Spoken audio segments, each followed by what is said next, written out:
Hey guys, and welcome back to another video. Hope you are okay on that side of the screen. And today to take a look at this awesome motherboard, which is right over here. This is the latest NZXT N7 Z590 for the latest Intel CPU 11th generation. So let's take a look at it.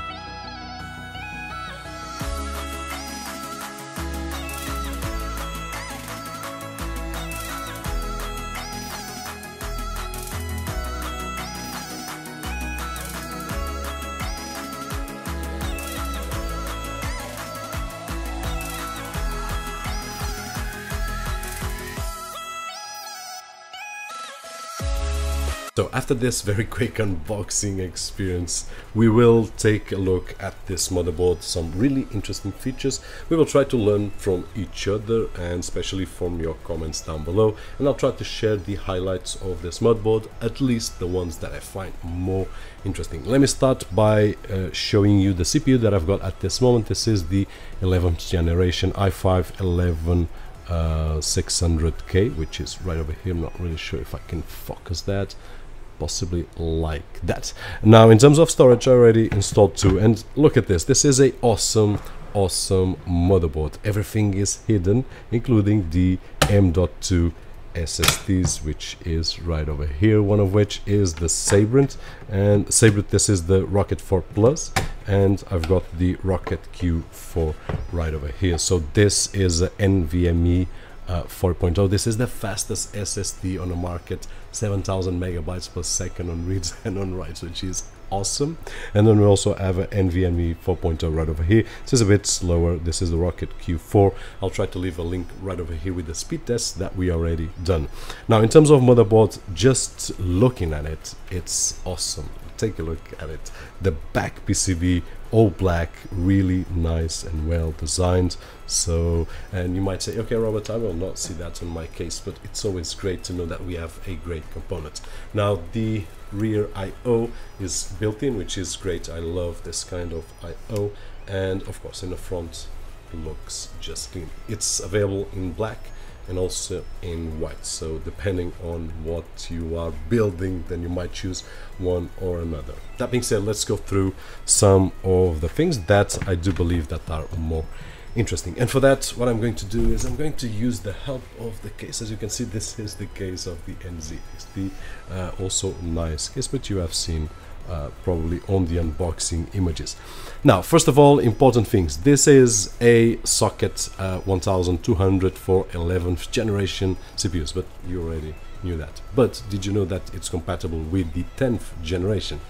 Yes, and one of the differences that we can start talking about that is that this is a PCI 4.0 right over here, and this is a PCI for NVMe 4.0 as well.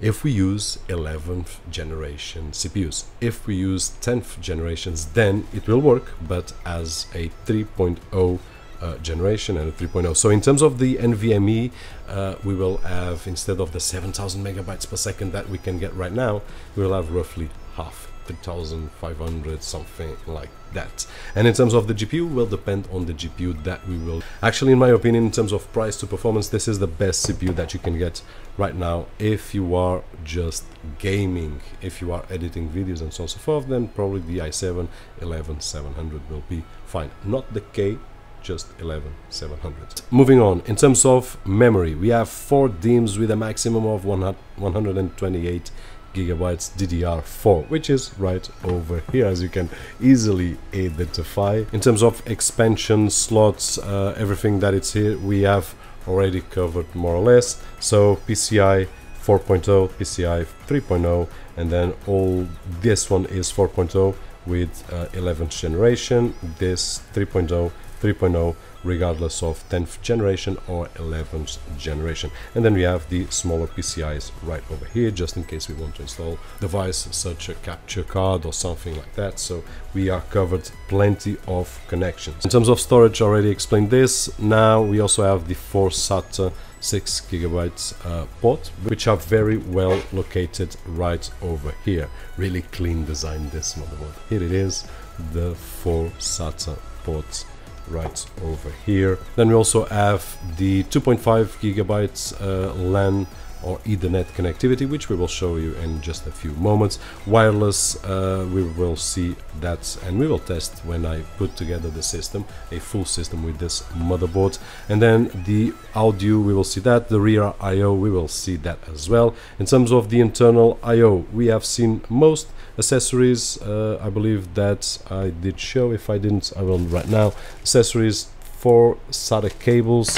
We also have the Wi-Fi antennas and the user guide, and I believe that I had 2 screws, but I probably used one right over here and the other one came out of somewhere because I've got a lot of screws. And basically that is it. The NZXT cam, we have seen this software several times right over here on CPU coolers and things like that, but I will update a video on the next one where I have the whole system. For this one we just focus on the motherboard, and basically this is it in terms of the explanation. Now in terms of the internal I/O, really quickly so that you can see right over here, fans 1 2 3 4 5 6 7 fan connectors. So if you are wondering if you can connect all your fans and build an aeroplane, yes you can. Just awesome. You have a lot of flexibility with 7 fans right over here. Now let's keep on moving. Here we have USB connections for your case, for example, and then we have RGB. We are talking about RGB 12 volts right over here, as you can see with the 4 pins. If my camera focus, okay, there we go, 4 pins, 12 volts, RGB 5 volts and 5 volts. And then we have the audio input for your case. Here we have a clear CMOS pins, but really interesting, we also have clear CMOS right over here, so I don't even need to open the case in case I need to clear CMOS. So this is just awesome. Now besides, we also have a USB 3.0 connection right over here, the power button and reset button. This is really useful if you want to build a system similar to one of which I've got right over there, which is an open system, and you don't want to use any external button, so you will have a button right over here to power on and off, or even to troubleshoot your case. You can have an issue on your power button and you can turn on the motherboard directly right over here. Then we have the front I/O connectivity right over here. In terms of power, the motherboard, besides the main one, and of course I was forgetting a connection of 3.2 generation 2, and we also have right over here the power, which usually are just 4 lines. In this particular case we have 4 plus 2, or if you want 8 plus 4.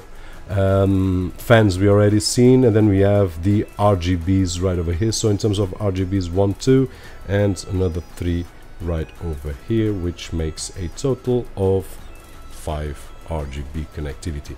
And of course, if we are syncing the RGB, probably 1 was enough, and then we can daisy chain that one, but it's always great to have flexibility, and probably I want to put blue here, red over there, and things like that. So this is just awesome and gives us a lot of freedom on our build. And in terms of the internal I/O, here we are.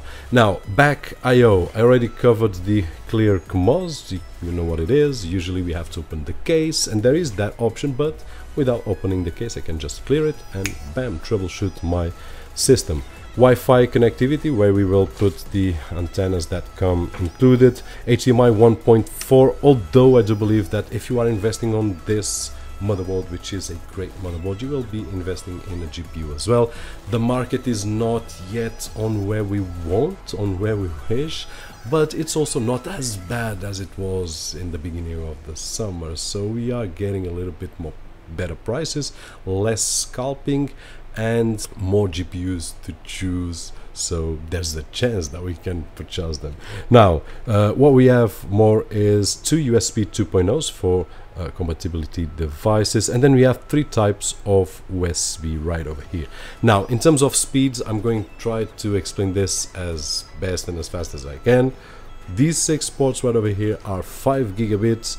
This port right over here is 10 gigabits, and this one is 20 gigabit connectivity. Pana, this is the fastest that I can get.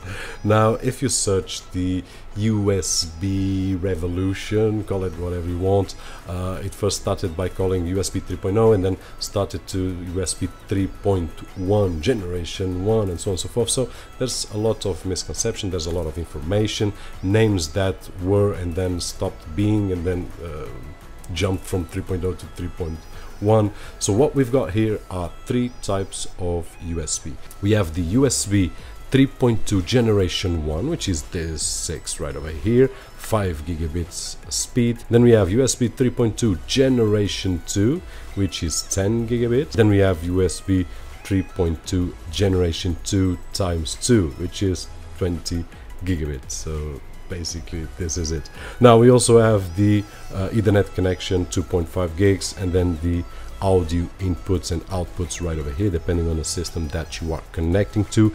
And guys, basically this is it. Now there's one more thing that I can show you, which is this shield. It comes off, just if you are wondering. So you just need to push it from one side and to the other, and this part all comes off right over here. And just so that we can see and we can replace this, because it will be if you want to replace a few years down the line, it's possible. And basically it will hide the boring parts of the motherboard, which to me is just cool, and I honestly prefer to use it like this. So we just need to clamp it down, and then on the other two parts we need to put the letters on the top. There's this plastic thingy right over here and the other side as well, so I just need to put it in and then make it force right over here, and it stays.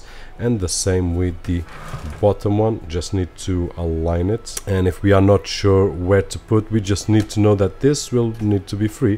I cannot put it like that, so we just need to do like this and push it down.